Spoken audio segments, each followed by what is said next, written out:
We are live once again right after Monday Night Raw. Welcome to Squared Circle Radio on the air. I'm your phenomenal host, Mr. Podcasting Chris Belcher.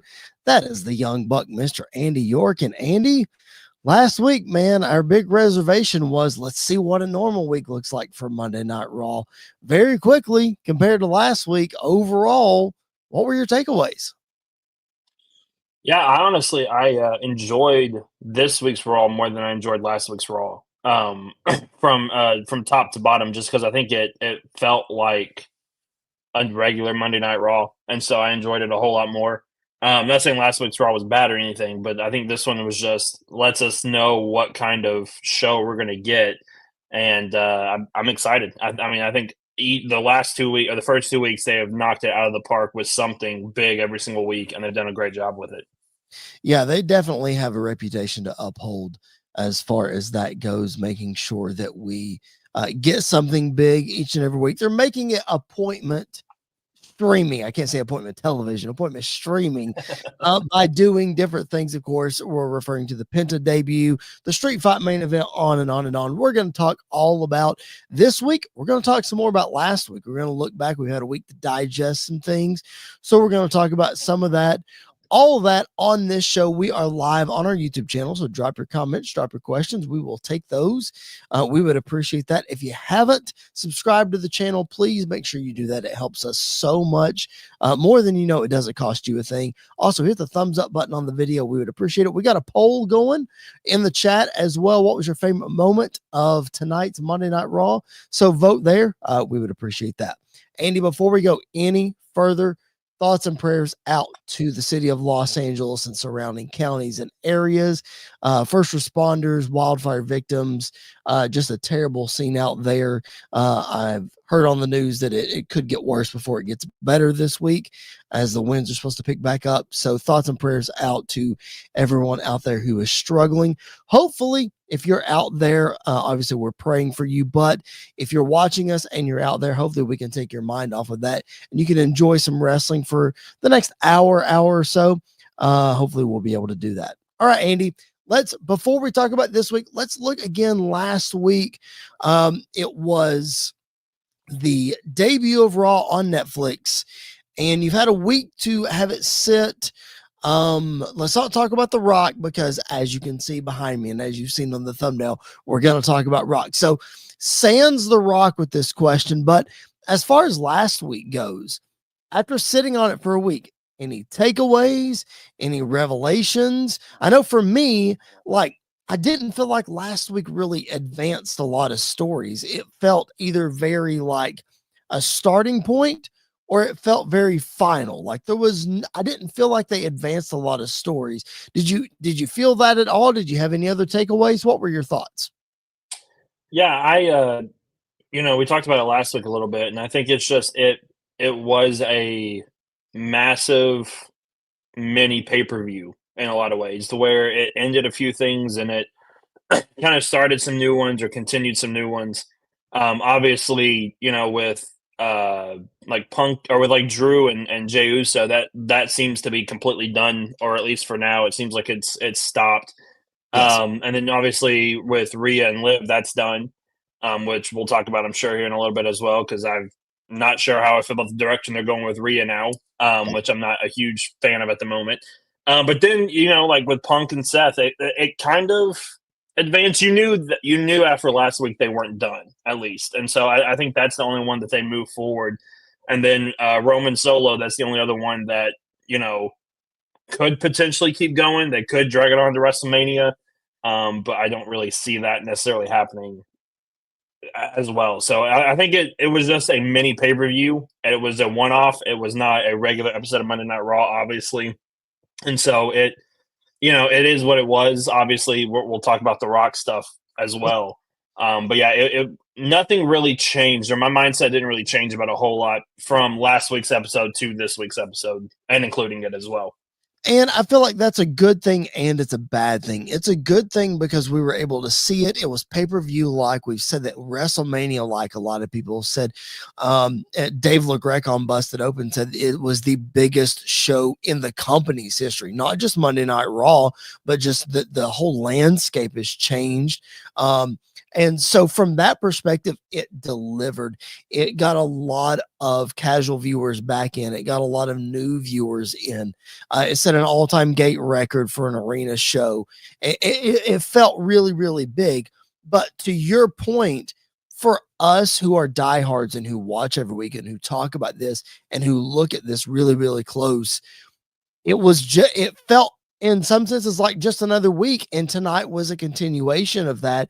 Lets me know that we're on a really good trajectory, but at the same time, it's still our weekly wrestling thing. It's not just going to be this pomp and circumstance every single week. We're going to get the focus that we want to get. We're going to get the stories that we want to get. It might take a little longer to get there because of Netflix. That's neither here nor there, though. Let's talk about Rhea Ripley. You mentioned her. Jared Justice, our third man, is not with us tonight, but he sent me a question, a video that he would like me to play, a question to pose to Andy and I. And I just want our new viewers and listeners to know, again, we take our questions, we take comments in the chat. You can send them to us on social media. Both mine and Andy's handles are on the screen there, as well as the show's handle. So shoot us a question all through the week. We'll be happy to put it in the show.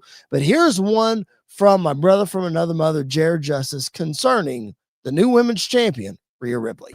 Ladies and gentlemen, boys and girls, children of all ages, the WWE proudly brings to you pure and utter confusion. I'm still confused, guys. I'm today's Wednesday, so we've had a day in between that whole debacle with Rock and Cody, and I just wanted to, I can't be there with you all live this particular Monday, but I just wanted to kind of chime in and say I'm still confused. I also, I'm going to bring a question since Chris loves these questions. I assume you all are doing 5, so maybe he can take one out. Maybe we can add a bonus question. I don't know. But we were talking about Rhea Ripley and The Undertaker. So my question that I pose to both of you fine gentlemen is simply this. And I don't want to hear it to me. We know it's to you. I'm asking your opinion. There's no to me's in this. Who do you think is most likely going to end up being the phenom type of character the Undertaker was for so many years? Who do you think may try to step in that role? Who do you think, who reminds you of the Undertaker? Is it Rhea? Is there another superstar? I already have the answer to this particular question. I think it's pretty easy. I think a lot of people probably look at their TV screens and say, this particular wrestler reminds me somewhat of The Undertaker. Or maybe not. But next time I'm on, I'll let you all know my answer. Until then, we'll catch you all down the road. I told you all that he had his Christmas tree up. We just couldn't see it last week. There it is in the background of that video. Oh, thanks to Jared Justice for that one. All right, so we're going to get to The Rock. Like I said, he's confused. We're going to get to Rock. Let's talk about Rhea Ripley. Because, Andy, you're seeing that video for the first time. I watched it the other day when he sent it to me. As he sent me that video and I'm processing, phenom like Undertaker, is it Rhea Ripley? Okay, obviously the look and the feel, okay, we can get behind Rhea Ripley. We all understand that. So, Andy, for the purposes of this question, let's take that out. So let's take out the look and the feel and the creepiness. The way that I look at it is somebody that it's a person that puts people on the map.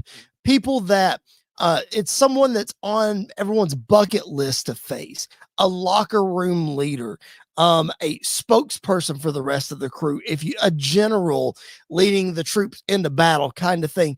We all know what the Undertaker is and what he's meant to wrestling. So from a female perspective, who could fill that role? And I'll go to you first. From a female perspective, it's hard not to say Rhea Ripley. Again, it's really hard not to say Rhea Ripley just because she is that persona. She is that, kind of everything that Taker was embodied both on and off screen. You get the sense of that from Rhea as well. And it kind of bleeds through.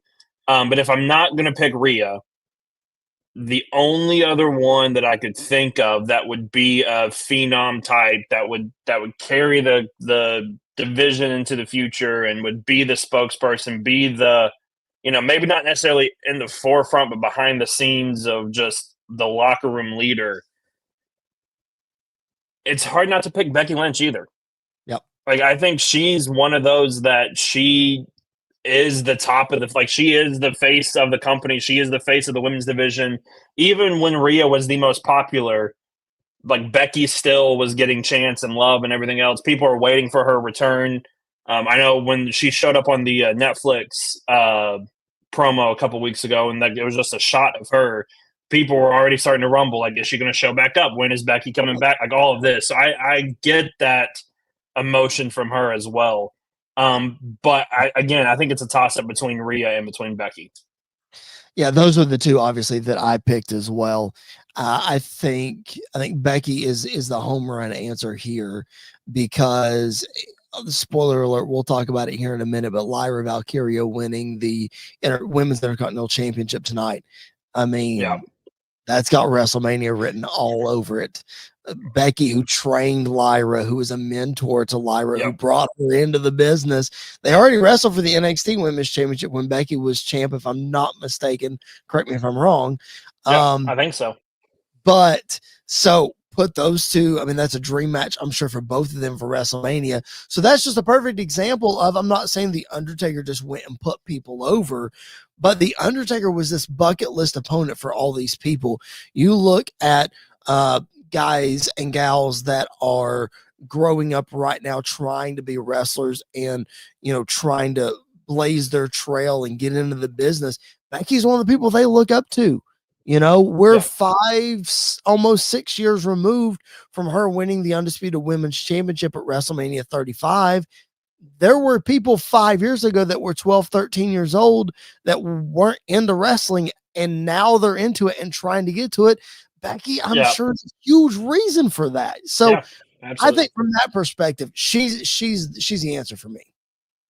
Yeah, and I mean, if you look at Taker, like you talked about putting people over, not necessarily putting them over in matches or like when they win, but you look at a guy like Jeff Hardy.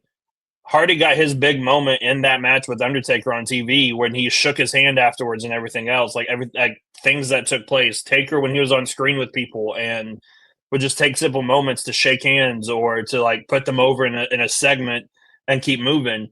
Becky did the same thing. I remember her walking backstage through Raw, cutting a promo when she stopped to talk to Maxine before Maxine's been matched, and talked her up and built her up and things like that. So I get the vibe from both of them of just doing not what's necessarily best for them personally, but doing what's best for the entire roster and doing what's best for the company. And you need people like that.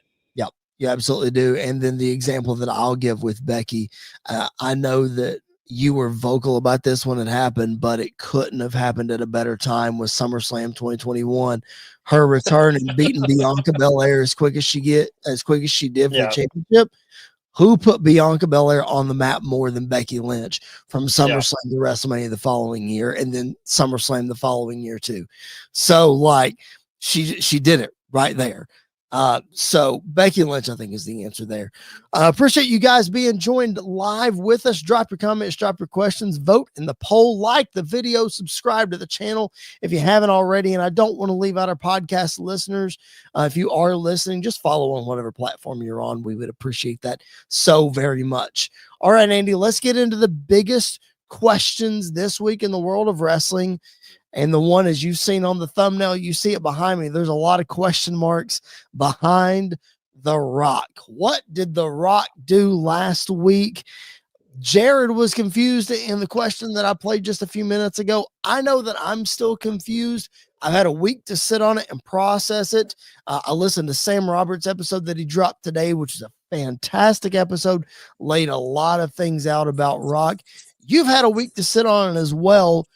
Now that The Rock did his promo on Raw, and then he did the promo on Netflix, on NXT the night after that, we've had a week to digest everything that he said. Are you still as confused as you are? or as you were, do you have any clarity, any new thoughts? What do you think? Yes and no to both. I think I'm still confused as to the direction, not necessarily as the direction that we're heading in, but why we did what we did on Monday. Like to me, Monday made no sense still. Even when he made the appearance on NXT and said the things that he said, I honestly think, and I don't know how to word this and how to say this properly. I honestly think Rock heard the backlash from Monday night and went out Tuesday and came up with a whole new idea, or just threw this out there that where he's taking us on a ride that we may never go on, because what is the ride at this point? I mean, he's great at that. He's always been good at selling his crap, and that's what he's really good at doing. And so, you know, if it takes us down a ride, if we actually get something this year or next year or whenever, then that's awesome. That's great. I still just don't think Monday made any sense, or I don't think Monday was beneficial at all to either side. Because I still, even after everything that's happened, I still don't see a Rock versus Cody match happening now. And I don't know if that was ever the plan or if we just made that up or whatever the case is, but I don't see that happening anytime soon, at least. I mean, a couple of things. Like I'm looking at it and it just, man, I don't know. I can see it both ways because I'm like you. Rock could be feeding us a bunch of crap. And I said it last week. Like he could sell me on anything. So if tomorrow rolls around and Rock drops one of his famous Instagram promos and he flips the whole script around and we're back on the same track that we were last year, I would be okay with that. Like I can understand that because again, like you just said, like I said, Rock can sell me on it. That's what Rock does. But the execution last Monday was just a little questionable. It almost like it went too far. Like the thing we got to remember though, Andy, Sam Roberts says this. It's rule number 3 on his podcast. If you listen to Sam Roberts, everything counts. And when we say everything counts, there was a reason that he did the Instagram live. It wasn't just, oh, I'm coming back through the curtain. Oh, hey, turn on Instagram. Let me get on Instagram. No, it was rolling when he got back there, Andy. It was pre-planned for him to do those things. I just think that it's almost too good as far as Rock's being too nice. Like he said in his promo on NXT, oh, you're being too nice to Cody now. Well, Andy, maybe this is part of the ride. It's a weird part of the ride. You know, you're on a roller coaster and you go through a tunnel and you go in this weird, it's like, what are we doing here? It's like riding, It's a Small World or, you know, what have you. This is the weird part of It's a Small World. I don't know. I mean, who knows, Andy? Who knows? I still think there's a good shot. Maybe it's not at WrestleMania. Maybe it's at SummerSlam that we get Rock Cody. I think Rock Roman is still a possibility. All these things I think are still on the table. The door has been left open. It's just a little strange. Yeah, I don't understand though why we would do this 2 years in a row, where we would take something that was easy to book, easy to just tell this story and try to make it convoluted for no reason whatsoever. You got lucky the first time that you were able to save it. Like you did a great job of recovering. You did a great job of flipping the script. Right. Perfect. That's awesome. You're not necessarily going to get it twice. Right. So that's my only concern is when it comes to guys like The Rock, and I don't know him backstage. I've never seen him. I've only seen what I've been shown, and I've been shown things to give me an idea of who they want me to think he is. And I get that. I fully get that. But I get the feeling of seeing how he's been booked every time he's come back through the curtain, whether it's this year, whether it's last year, whether it was 2012, 2013 with the Punk and Cena and everything else. I get the sense that whatever he wants, he gets. And whatever he wants to do is what they'll do. And then when there's pushback, then he looks like a genius for coming up with something different. And I don't necessarily buy that all the way. Sure. I think he's a brilliant guy. He's shown that throughout his entire career. I think obviously a massive part of what happened last year was because of The Rock and his thinking. And I think you got to put Paul Heyman in there and Cody and Roman and Triple H. You have to put those guys in there because they're the only ones that could probably flip the script and make it work. For sure. But I don't know why you would take 14 steps back to just make it just to throw our expectations away. Like to me, that is not a strong strategy or a strong booking choice. All right. January the 27th. That's the date that Roman Reigns gave Paul Heyman last week for, I guess, a tribal chief celebration ceremony, something or other. I don't know. January 28th is when we're getting an update on 2K25, which they went into the room. So it probably coincides with that. It's also the last Raw before the Royal Rumble. So it could tell us a whole lot about a lot. Here's another kicker about that. January 27th, Monday Night Raw is in Atlanta, Georgia. Cody Rhodes' hometown, in the same building that Bad Blood happened, where The Rock appeared. Now, Sam Roberts brought this up on his podcast. I'm stealing it from him, but it makes a great point. I don't know that we mentioned this last week either. So, The Rock, when he showed up at Bad Blood, and, he did the 1, 2, 3, like that, right? So we did that at Bad Blood. Paul Heyman, we noticed a couple of weeks ago on SmackDown, did the same thing, 1, 2, and then did 3 like this. Sam Roberts pointed out that during The Rock's promo with Cody Rhodes the night after WrestleMania, he did the exact same 1, 2, 3. So I'm just saying, I don't know. There has to be something with that, whether it's triple threat, whether it's Rock reminding Cody that I pinned you 1, 2, 3 before you pinned Roman, or what have you. I don't know. All I'm saying, Andy, is January 27th could be a little bit more clear. Yeah, and honestly, I could see it going one of two ways, where we get more information, we get more things happening, or we learn absolutely nothing at all. And it's just a big promotion for 2K. Which is what I'm kind of leaning towards at this point. But yeah, I mean, I think there are directions they can go, and there are ways that they can back out of it, and there are ways that they can push this story forward more. But I think this Monday Night Raw, like last week's Monday Night Raw, is going to stick in our minds just like the SmackDown after Cody won the Rumble sticks in our minds of. We saw where you got, and it ruled. It was awesome. But we still remember that night. Like, we still remember how none of that made sense. And even the most loyal of the loyal WWE fans realized this is not good. This is bad, bad, bad.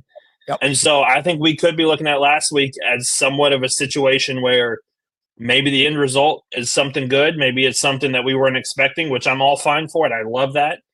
But I think we're all going to look back to last week and go, that still does not make sense. That could be this story's version of Jimmy turning on Jay after he super kicked Roman first. Like, to me, that still makes no sense, and we've never gone back to it. And so I could see that happening. I could see that happening with this as well. Yeah, I think it's a thing, though, Andy. It's the wrestling business. You never know what's exactly going to hit with the audience and what's not. So you try things and you fall on your face. And WWE under the Triple H regime has shown they're not afraid to try things. They're not afraid to fall on their face because they're going to find a way to get back up and make it work. And they always do. Yeah.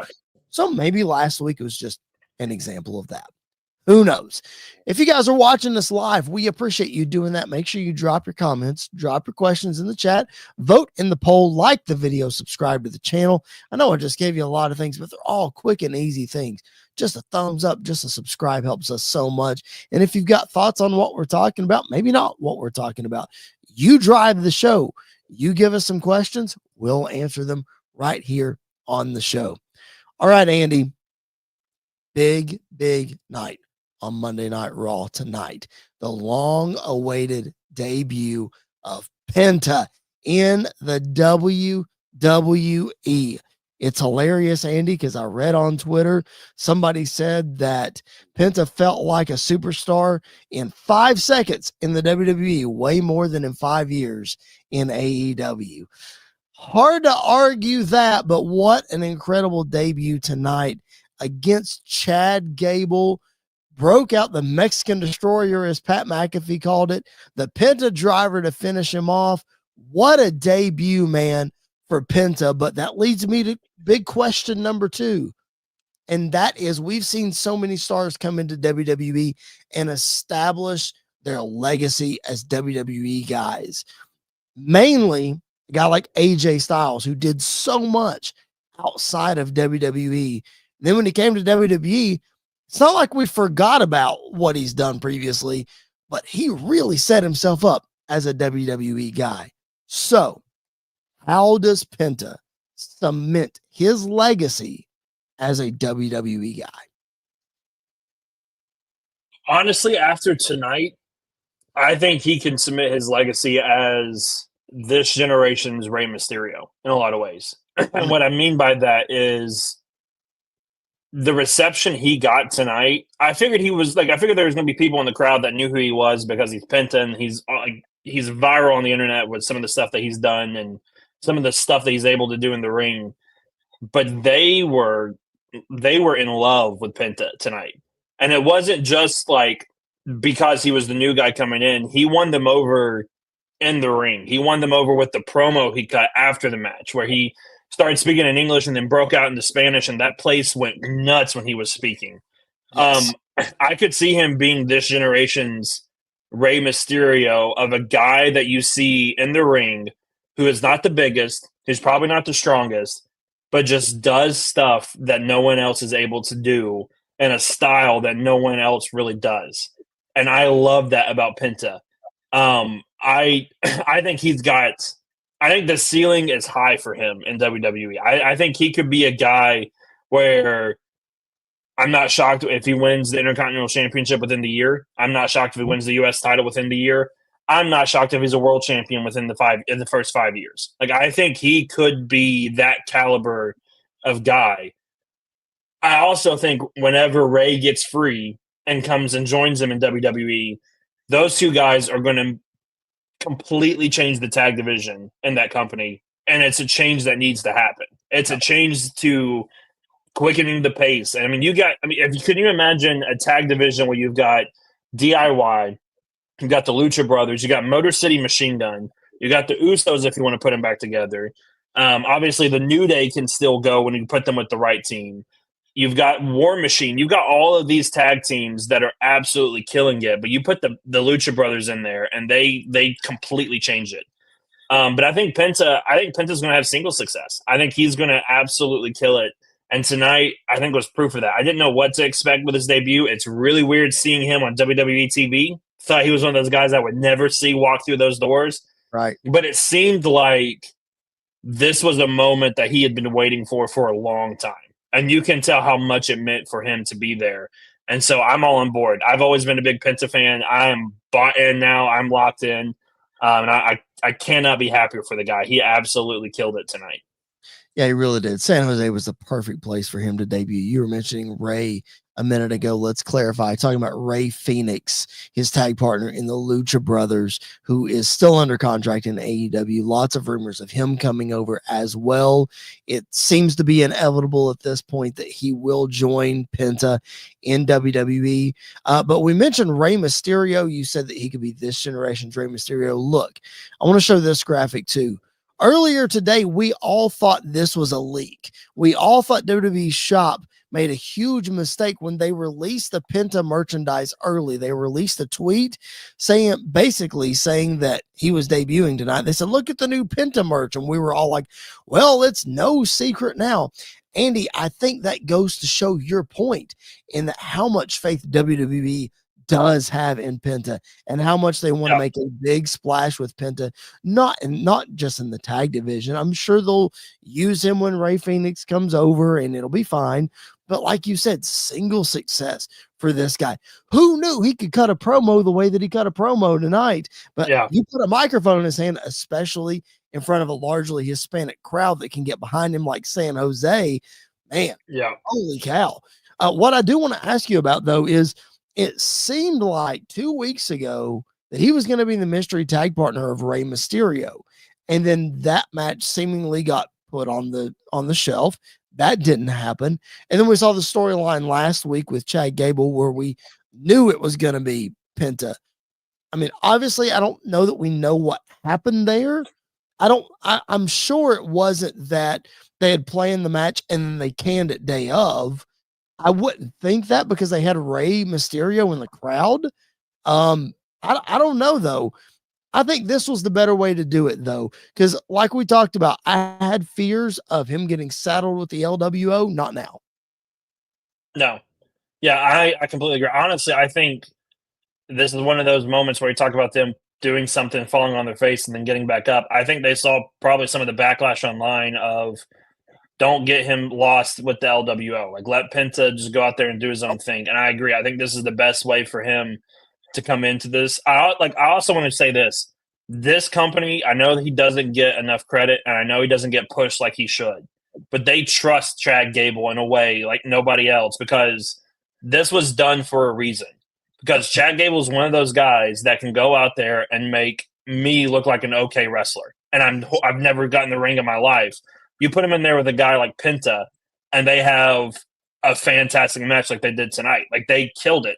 And so I think we ought to look at Chad Gable and give him the respect that he deserves of a guy that this company trusts in a lot of ways to put people over. But yeah, I think this was absolutely the right way to go of bring him in, let him do what he does best, which is wrestle in front of a crowd that, of people that respect him and love him. And then let him just cut a promo that got me ready to run through a brick wall. And and that's exactly what he did. So I loved every second of it. Yeah, seeing his family at ringside with tears in their eyes, this means so much to them, so much to Penta. I can only imagine. I know I bag on AEW a whole lot, but I say this with all sincerity. I can only imagine what he dealt with trying to leave AEW, or maybe some of the things that he struggled with in AEW. I don't know anything about their backstage politics or whatever, but just the pure emotion on his face and in his voice and on his family's face, there's something there that tonight was a huge weight lifted off their shoulders. So really, really, really cool to see. Dude, his theme music is awesome. His entrance with the fire looks sweet. His presentation was just, they nailed it. And so they let him keep the moveset. And they let him keep the moveset outside of the package pile driver, which I get because that's in a big storyline right now. I totally get it. But they let him keep the Canadian or Mexican Destroyer, whatever they call it now, and the Penta driver. So I'm happy. I'm very happy they let him keep his moveset. Yeah, super, super cool. Again, if you're not familiar with Penta, they mentioned Lucha Underground on WWE tonight. You can go back, watch a lot of Lucha Underground. You can see Ray Phoenix, who we mentioned earlier, and then go on Max and check out AEW stuff. The Lucha the Young Bucks. Yes, I was going to say the ladder match with the Young Bucks from the first Double or Nothing is probably the best tag match that AEW ever put on. Sans, I know you're going to say the Kenny and Hangman and Bucks match, but I also think Bucks and Dustin and Cody, but that's all right too. Well, yes, that too. Anyway, go check out some. That's the most recent Penta stuff that you can go check out. So go check that out. But don't leave here. Stay tuned into our show. Drop your comments, drop your questions, hit the subscribe button, hit the thumbs up button. We would appreciate it. We got a lot more content to get to. We appreciate you guys hanging with us. If this is your first time on our YouTube channel, you can go check out past episodes. If long form episodes are too much for you, we've got playlists, we've got new school, old school. There's something for everybody on Squared Circle Radio. Go check it out. That's the Young Buck, Andy York. My name's Chris Belcher. We're going to keep rocking and rolling here with question number 3 tonight. Andy, we saw an incredible main event, a street fight between Damian Priest and Finn Balor. The long-awaited, I guess they said on commentary, 7th match in the series. I didn't realize it was that many. I didn't think it was that many. I thought that. I think it goes back to NXT too. Oh, okay. Well, that makes a lot of sense. That makes more sense then. Anyway, these two guys obviously were best of friends in Judgment Day, and now they're fighting it out here. So, Andy, my question to you is this. This was a very final match of this feud, it seemed like, as it should be. We've been running this Judgment Day story since WrestleMania 38. It's probably time to close this part of the chapter. Yeah. Having said that, though, Andy, where do Finn and Priest go from here? Because they've been tied together for so long, it feels weird to of them doing other things, right? Yeah. First, I hope they go as far away from each other as possible and don't talk to each other for like 2 years. Like they need a break. They're good. Um, I really don't know. Like I think you could easily pick up Damien and insert him into the world title picture, and that fits. Um, I think you could have a situation this year where probably at WrestleMania he's in the celebrity match with the Bad Bunny against somebody else. I don't know who you could insert there, but he could find himself there. Um, with Finn though, I don't really know what to expect for Finn because I Finn's one of those guys that I know he won the Universal title in the first one ever and all that, and he got hurt. But Finn's one of those guys when he was in NXT, we would have thought would have been one of the big stars in WWE today, and like would have absolutely gone up and killed it. And so I hope they find that form again. I hope he gets out of Judgment Day. I hope he goes back on his own and just let Finn be Finn. I think the Prince character that he was in NXT was awesome. I think if you want him to stay a heel, that's totally fine. And bring back the Prince character and just let him go out and kick people's head in, and just let him go out and do the things that he's really good at doing. I don't know. I don't know. I can't name like a feud right away for Finn. That I mean, maybe you could throw in like if you want to remove him from Judgment Day, somebody within Judgment Day. But I don't think we need to tell that story all over again with just different people. Right. I think you could do. I mean, we just talked about him. Finn versus a Penta would be really fun and really interesting, and those two guys would kill it every single time they got in the ring together. Yep. I don't know. I think we'll get a bit. I don't think we'll know for a couple of weeks, and then post Rumble, we'll figure out a lot more for him. But I don't think we'll know for the next couple of weeks. And again, I think you can just pick up Damien and put him in a match with Gunther at the Rumble if you want to, and that makes total sense. And bringing it full circle with their story as well. Yeah, I'm like you. It's like both of them. You could put them somewhere. And it's going to take a while for them to grow into whatever they're doing because, like I said, we've been at this since April of, 2 years ago. Yeah, 38. 2020. Yeah, 2023, 2020, whatever year it was, doesn't matter. It was the one we were at. Yeah, 2022. That's right. Okay, 2022. You're right. Anyway, so we've been at this for a while, so it's going to be weird to separate them. I mean, like, look. Talk about who's Finn Balor going to feud with. Man, he's feuding with Liv Morgan right now. Like that's not going to continue. You know what I mean? I'm of this belief that I don't know what they're doing with Dominic and Liv and Raquel, and Carlito's just kind of always there, and JD is only there when Finn's there, and it just let's just disband the Judgment Day and let's just do something different. Like it. I'm okay with groups falling apart, but I want it to feel meaningful. And right now it's like, wait a minute. Like I sit here every week, and Andy, maybe you can answer this question for me. I sit here every week. I don't know why Finn and Liv are mad at each other. Like why did that happen? Like what actually happened between them? I know that obviously Finn didn't get the world title back, and then Liv lost to Rhea, but I don't know where the tension came from. Yeah. It's one of the things that Triple H does a lot of things really well, but it seems like he loves the idea of always teasing the faction splitting up for no reason. Right. And I think I don't think there's a faction in WWE right now within the last year that hasn't gone through that story. Because Judgment Day's done it. Obviously, New Day has done it. Obviously, the Alpha Academy, Damage Control, DIY did it for a little while as well, even though they're a tag team. The Street Profits did it for a while. I mean, there's so many teams and factions that have been teased like they're going to break up, and the only one that has really worked is the New Day. And that, I mean, if you look at the New Day, they are as popular now as they've been in a long time because people are invested in the story that they're telling. Yep, something different. And so. Exactly. And so I think we need to just break up the group. Like you said, call it quits. We can even do, if they came out next week and said Judgment Day has decided to go their separate ways and everybody moved on, I'm okay with that at this Yeah. point. Like, let's just end it. Nobody is going to be upset that we didn't get this big blow off No. break angle with these guys. And you know what? If they want to do it right now, they could easily just say Finn got transferred to SmackDown. Yep. And you just Or end it like Liv that. got Because they were fine with doing it with the Wyatt Six. Yeah. Just or randomly Liv. announcing that they dropped. Yep. Send Liv and Raquel to SmackDown. Yeah. She was And champ of the Raw for so long. You know, let Yep. her get in the SmackDown title picture. Great. Awesome.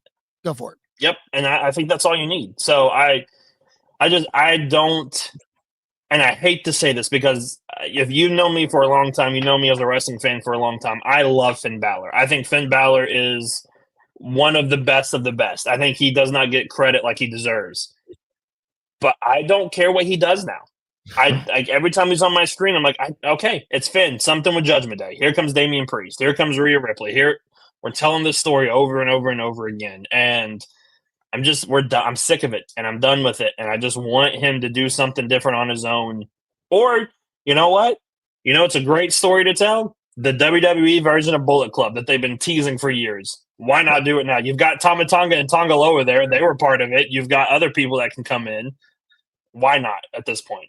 What are Anderson and Gallows doing right now? Like, let's go. I even forgot they were in WWE. I completely forgot they were in WWE. Everybody has. Having said that, though, as much as we're sick of the Judgment Day storyline, and we're so glad that tonight was final, man, tonight was a fun match. I really enjoyed the main event. A lot of people online crapped on it. Like, I thought it was really, really good. I normally don't like stretcher spots in the whole 9 yards with them faking it and whatever. I thought tonight was really, really good. I was very entertained by that main event tonight. Let's take it from the main event. For question number 4, let's go back to the top of the show.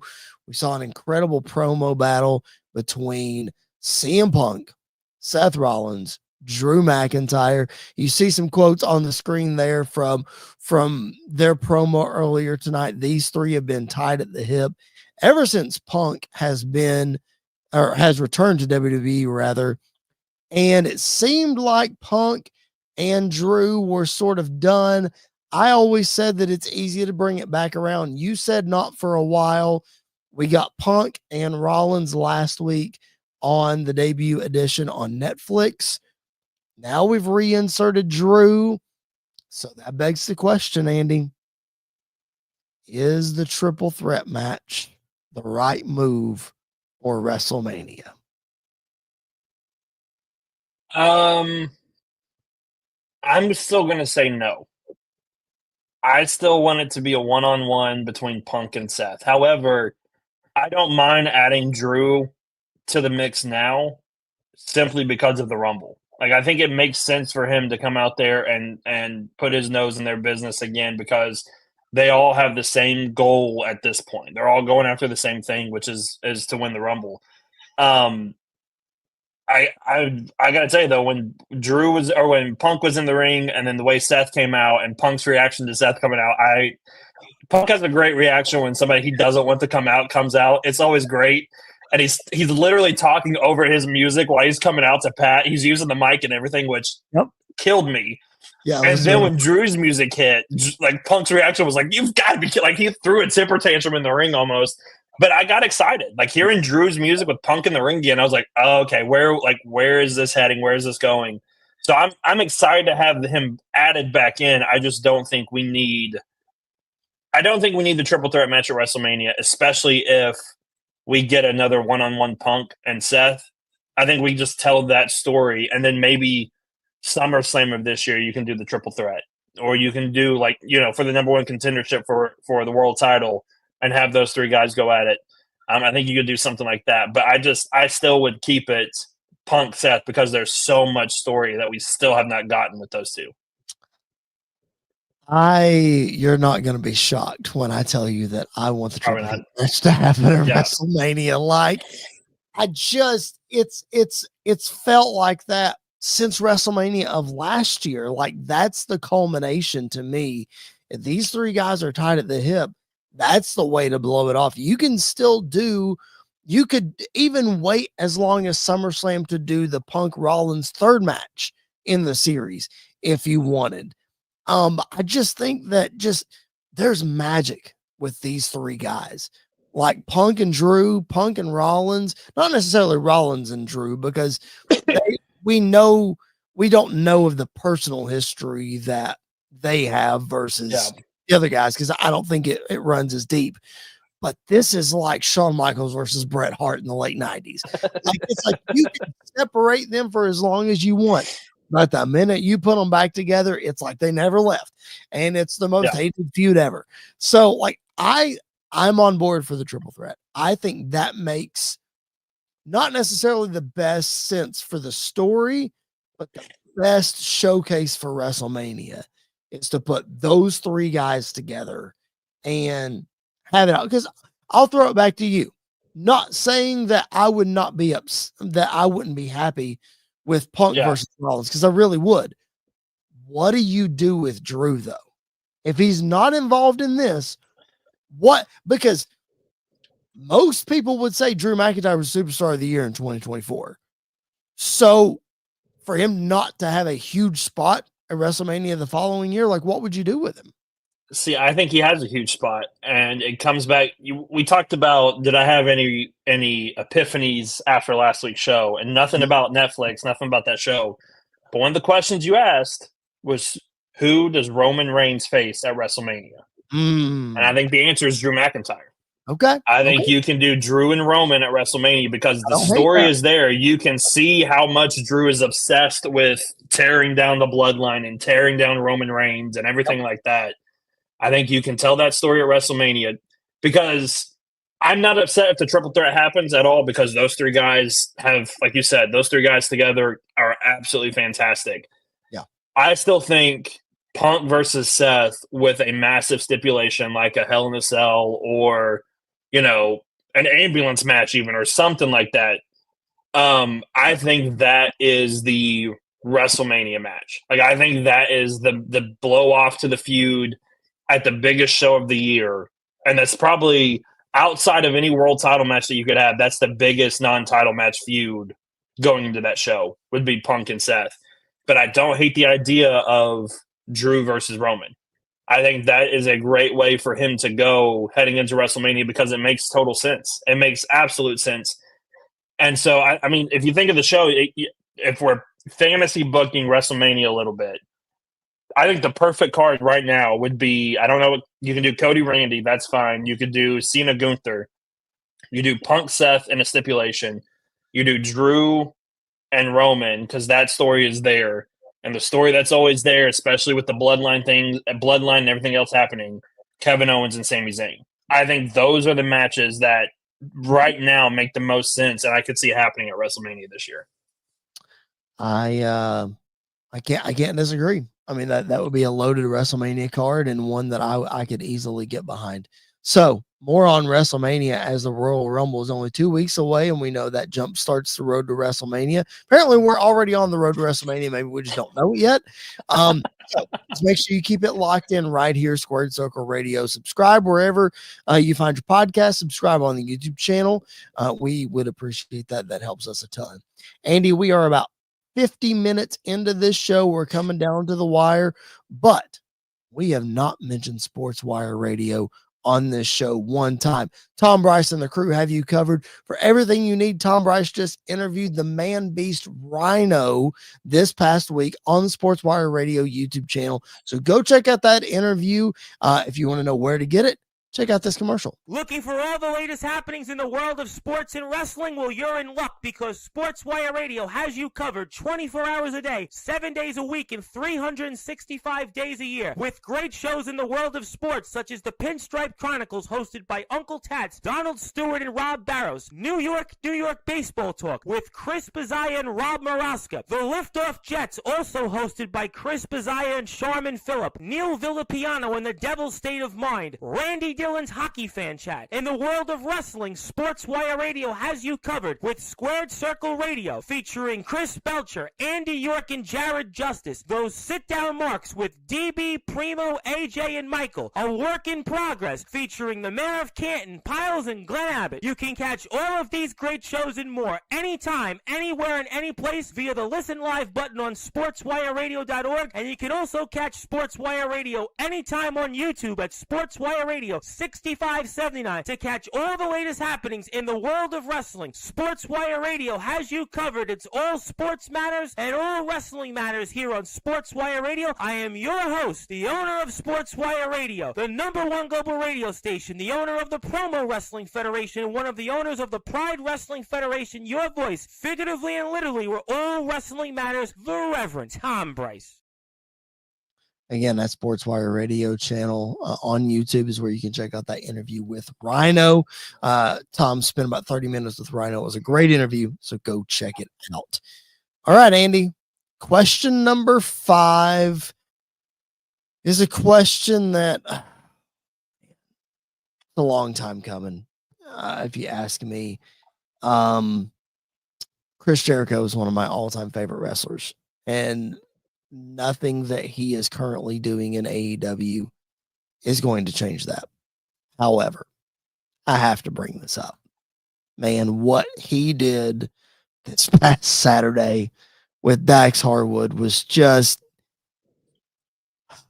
Andy, I know he has passion, and I know he's reinventing himself, and I know this, that, and the other, and blah, blah, blah, blah, blah. But my question is it time for Chris Jericho to hang it up? From a in-ring perspective, I'll say no. From an AEW perspective, I'll say yes. Okay. I don't think he is needed there anymore. I think he does more damage than good. And I think that's been the case for a couple years now, to be real honest with you. I love Jericho. I think he's one of the greatest of all times. He's one of the guys that, reinvented himself time and time and time again. And almost every single time he did, it worked. Yep. The last couple of years have not been that. He's had great moments. There are some things that he has done in AEW the last couple of years where I've watched it and gone, okay, like maybe Jericho is starting to become Jericho again. But the good is being outweighed by the bad at this point. I think there's a place for him. I think not full-time wrestling. I think part-time. I think the easy option would be going back to WWE and just having his last match there and just calling it quits and maybe jumping in on commentary, maybe going to NXT to help with NXT some or something like that. But I don't think he is needed in AEW anymore, and I don't think they necessarily need him. And it's very obvious by the fan reaction, he's not really wanted there as much. And I can't blame the AEW fans for being a little annoyed with him because it's not working, and it's just kind of being forced at this point. Well, isn't his current gimmick now? Let's preface this by saying I don't watch AEW every single week. I try to keep up with a couple of guys to what they're doing. So correct me if I'm wrong here, but isn't his current gimmick like embracing the go away heat and just being the smiley, hey guys, I'm here, blah, blah, blah, whatever. Isn't that what he's doing now? Kind of, yeah. And he's doing the learning tree gimmick where he's taking young guys. It's the same gimmick he's done, just with a different name of taking the young guys and building them up. And obviously, like Big Bill is, a lot of people love Big Bill in AEW. I think he's doing a great job. I think Jericho is a big part of that. But it's the kind of the same shtick he's been doing the last couple of years. It's just a different name to it. Yeah. Just everything I've seen, it's just like he's a shell of himself, and it's one of those things where it's like the Undertaker said famously in the Last Ride documentary.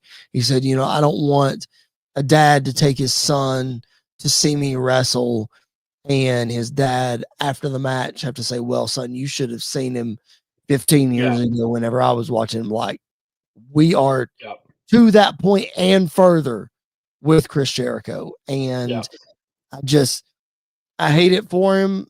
I don't want to say it's embarrassing, because it's only embarrassing if he feels that way. But it just, man, it's hard to watch.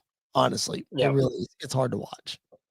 Yeah, no, I agree. But and on the flip side of that, I think you can look at the trajectory of his career in AEW and where it's going and how it's kind of falling off very quickly Yeah. versus someone like Adam Copeland right now who is absolutely killing it in AEW. We went to AEW in Clarksville this past Wednesday, and during the commercial break before he came out, me and Katie went up and we're getting food.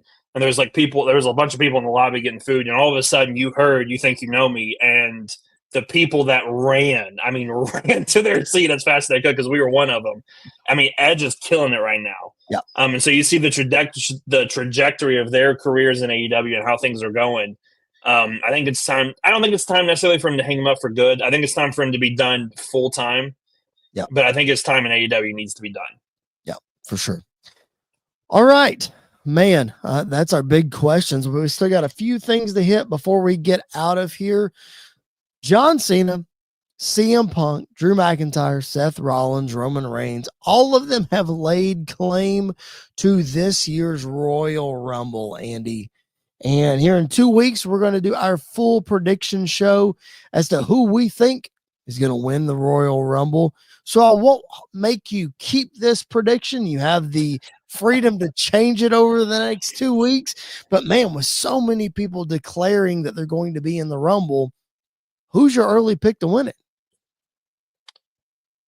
Well, I will say it's one of the most stacked Rumbles that we've seen in a while, it feels like. And every person that has been declared for the Rumble has felt like a big deal.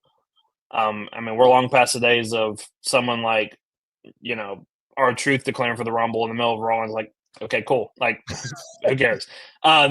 Big time guys are in the Rumble. I'm very excited about it. If I had to pick right now, my heart wants to pick CM Punk just for sentimental reasons and the fact that I'll be there. So I want to see him win.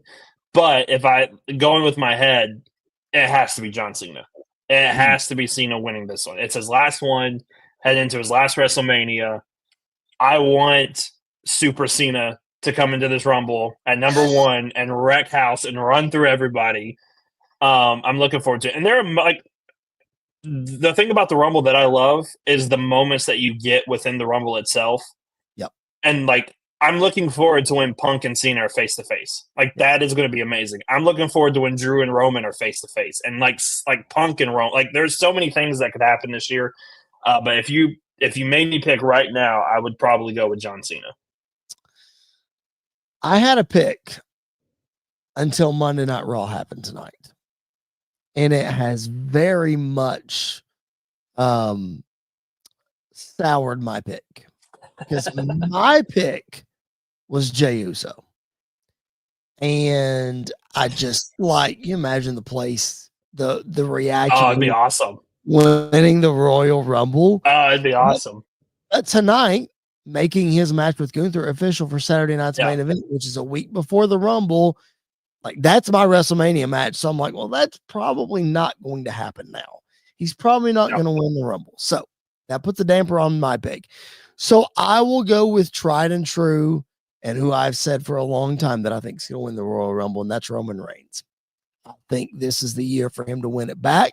It's 10 years since he's won it last, and there was a terrible reaction when he did it. And you had The Rock try to endorse him. Yeah. I think there could be a way that Rock sneaks his way into the Rumble, and Roman maybe Rock wins it and he throws Roman out. I don't know, but maybe Roman wins it and throws Rock out. I don't know. But I'm going to go with Roman, but that he doesn't get the world title shot at WrestleMania, that Rock uses some sort of corporate power and just leads to whatever they're going to do. I think that could be an interesting way to rip that away from him, but that's neither here nor there. Full Royal Rumble predictions in 2 weeks. And like Andy said, not only will Andy be in the building, I will be in the building. Andy and I are both going to the Royal Rumble this year in Indianapolis. So look for some fun content on our social media at SQCircle_radio, at Chris Belcher 24, and at Andy_SQR for all of the fun content that we're going to give you at the Royal Rumble. All right, just a couple of quick hitters, and then we got a fun old school segment that we want to get to you. I would be remiss if I didn't go back and acknowledge Lyra Valkyria as the first ever women's intercontinental champion. Andy, it was a good match tonight. Lyra, I think, deserved it out of the field that was put in front of us, but I just don't feel like it hit like Chelsea Green winning the U.S. championship. Did you feel that at all? No, and partly because my heart was set on Dakota winning, to be real honest with you. Okay.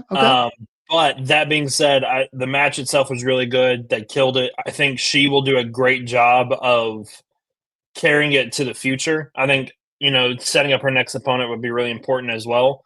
But like you said, I mean, she could easily go into WrestleMania and face someone like a Becky Lynch, and that title feels like a big deal because of who she's in there with. So I think she has potential to kill it. I think she has potential to do something special. It just, again, depending on how they book her into the future. Yeah, they booked Chelsea really well on SmackDown so far over the last couple of weeks, so we'll have to see if that translates over to Monday Night Raw. Let's move over to NXT, where our friend Corey Graves has now been put back on commentary on the Tuesday night show. It is a 3-man booth with Vic Joseph, Booker T, and Corey Graves. Andy, any thoughts to this? I know a lot of people online were not happy with Corey's move, saying it was a demotion. Andy, I think it was probably a choice for him to go to NXT back with his buddy Vic Joseph. Yeah, maybe. I'm not a huge fan of it. I think Corey Graves is one of the best commentators of all time, to be real honest with you. I think he's one of the best of this generation easily. I love Pat McAfee and I love Michael Cole. I love that group together. I think they're great together. But I think for pay-per-views, the team of Cole and Graves is where it needs to be. Agreed. And so I hope even if he wants to do NXT and still do pay-per-views, I think that's great. I don't think he'll be in NXT long, though. I think he's one of those guys that he has to be on one of these main shows for WWE. Hope so. I hope you're right. We'll see. I don't know. Again, I'm not okay with the move because I want him on my TV every single week. Yeah. But I can understand if this was a Corey choice and that kind of thing, then, more power to them. One more quick hitter, and that is Malachi Black in CCW this weekend, Coastal Championship Wrestling. You have heard us talk about them before on our show. I've done some commentary and hosting for them in Nashville. So shout out to Nelio and Dan and the crew for landing Malachi Black at their show this past weekend in Tampa. Just adds fuel to the fire, Andy, especially with the comments made on AEW this past weekend that Mr. Malachi Black may be out the door. Yeah, he is. We talked about early picks to win the Rumble. He's my early surprise pick surprised to be in the Rumble this year. I don't know if his contract's up. Don't really care. I like the speculation. I love Malachi Black, and I'm jealous and hope he gets to be there in person. So I think he is, much like Rey Fenix and much like Penta, very quickly heading to WWE as soon as he can. And I don't blame him. I don't blame him for how he was booked. I mean, he was booked great in the first couple of months in AEW. He was booked like a killer, and then nothing really ever happened. And so I'm hoping when he comes to WWE that he gets pushed to the main event scene like he should and kills it like he will. So I'm looking forward to it. It should be a lot of fun when he ventures back to the new WWE under the power of a man who booked him very well in NXT. So we'll have to see how that shakes out. All right. We appreciate you guys being tuned in live with us. If you're watching on replay, you can still drop your comments and your questions. We will do our best to answer each and every one of those. And if you're not subscribed to the channel, please make sure you do so.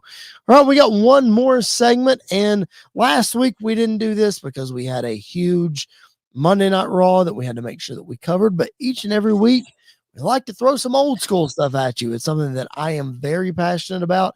I think there's a void in the market for some old school stuff, sans guys that are in the or that were in the industry telling old stories, which is always awesome, but it's great to have a fan perspective on old school stuff. That's what we're going to provide for you here on Squared Circle Radio.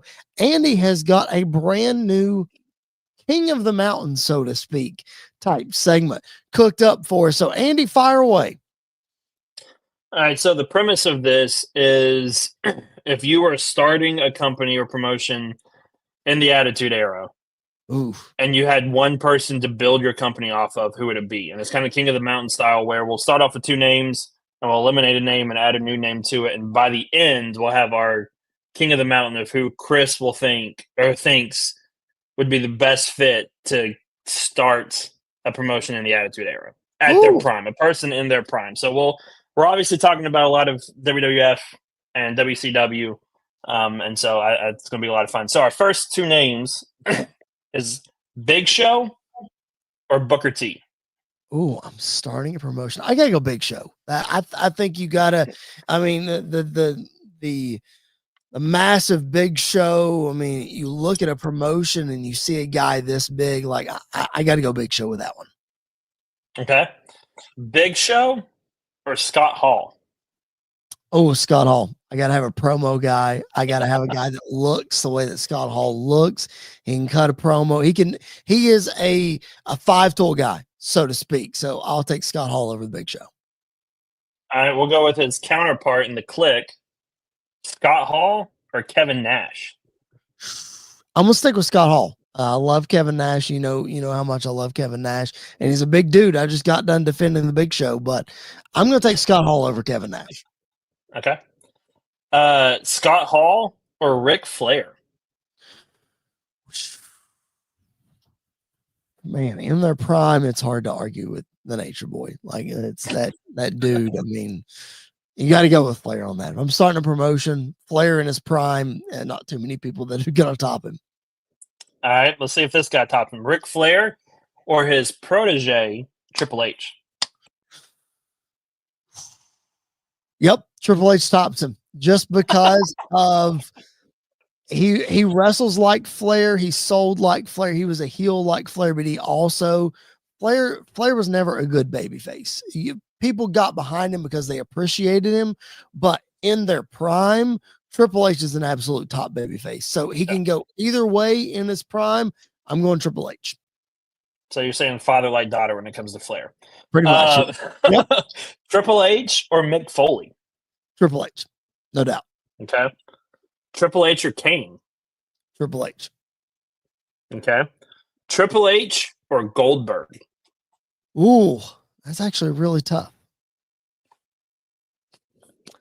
Man, I still got to go Triple H. And I'm not knocking it because I don't think Goldberg can wrestle or that Goldberg can deliver on the mic, because Goldberg is a menacing presence. And in his prime, like 173-0, like Goldberg sold a bunch of t-shirts and, he did all the things. But I just think I can do more with Triple H in starting a promotion. Okay. Triple H or Hulk Hogan? And obviously we're looking at like Hollywood Hulk Hogan going into his last run with the red and yellow. You know what? Just because of the time frame, I'm going to go with Triple H. As important as Hogan is to the industry, as important as Hogan is to a company, obviously it would be a cornerstone piece. The future is brighter ahead of Triple H than it is Hulk Hogan. Fair enough. All right, Triple H or Bret Hart? Oh, man. Oh, now we're talking that time period. Has Bret been kicked in the head yet? Not yet.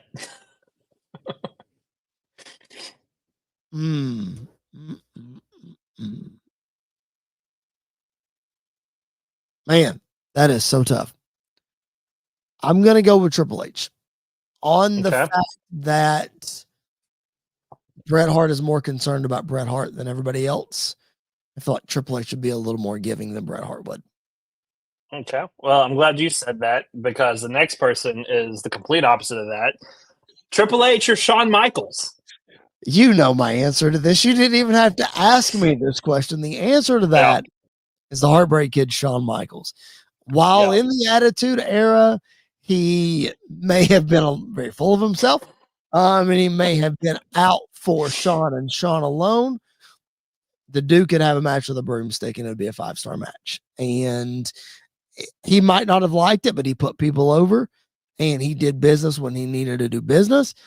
And then he resurrected his career. And then it just, I mean, Shawn Michaels is the dude. Like, yep, I'll take him. All right.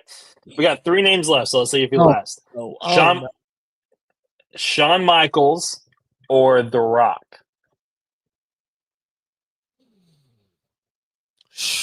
that one's really tough. I mean, you got the appeal of The Rock. Shawn doesn't have that public appeal. I'm going to go with Shawn for the simple fact, this is not a homer pick. I'm going with Shawn because of wrestling skills. If I'm building a wrestling promotion, I can find some entertainers. I need somebody bell to bell that can steal the show and always put on a great match. I'm glad you picked Shawn because these last 2 are going to be very interesting how they go. Right. Shawn or The Undertaker? I'm going Taker. As much as I love Shawn, I'm going Taker because not only can he deliver bell to bell, he's a locker room leader. He can cut promos. He's respected. He's the Undertaker. I'm gonna go with Taker. I don't know. I know who this last one's gonna be. I know who it's gonna be. Yep, and I'm glad you picked Taker because I'm glad it came down to these 2 because Undertaker or Mr. Attitude Era himself, Stone Cold Steve Austin. This is easier than you think. I'm going Undertaker. Wow. Taker is my guy. I think because again, I can get somebody that can entertain. I can get somebody that can have public appeal. And again, wrestling skill. Austin wasn't great. He was good. No. It wasn't great. I'm starting my fan with The Undertaker. Okay. All right. There's your winner, The Undertaker. King of the Mountain. I love that. That is very, very, very fitting. Man, that's fantastic. That was a very fun segment. Hope you guys that are watching live enjoyed that. Leave us your comments. Leave us your questions. If you're watching on replay, do that as well. We would appreciate it. All right, Andy, let's get out of here, man. Thanks to our partners, Sports Wire Radio, Wrestling Society Network. We appreciate all that they both do for us. Again, like the video, subscribe to the channel, follow if you haven't already on whatever podcast platform that you're listening to. Next week, Andy, Saturday night's main event is right around the corner. We're going to talk about these matches. We're getting close to the Royal Rumble. The road to WrestleMania is starting to take some shape. Yeah, I'm looking forward to it. I'm curious to see what takes place between Saturday night's main event and the Rumble, and is Gunther even going to wrestle at the Rumble this year because he's wrestling the week before? So I think that's very interesting to see how they lay that out and how everything goes. But it's going to be, the month of January going into February, it's going to be a very exciting time and building a lot of hype towards WrestleMania. So I'm looking forward to it. Yeah, I think that January 27th date that I mentioned earlier is going to be key for more than just a Roman Reigns, Cody Rhodes, Rock reason. That Raw is going to tell us a whole lot. And then obviously the January 31st SmackDown the night before the Rumble as well, because you're going to have SmackDown guys participating at Saturday night's main event as well, we assume. So we'll have to see how all that shakes out. Yep. All right, man. Anything else to add before we sign off? No, just another fun week of wrestling and looking forward to coming back next week and talking about it some more. It is going to be a blast. We're going to be right here for you. If you haven't subscribed to the channel, please make sure that you do so. We would appreciate it so much. For the Young Buck, Andy York, my name is Chris Belcher. This has been another edition of Squared Circle Radio. We will catch you guys down the road.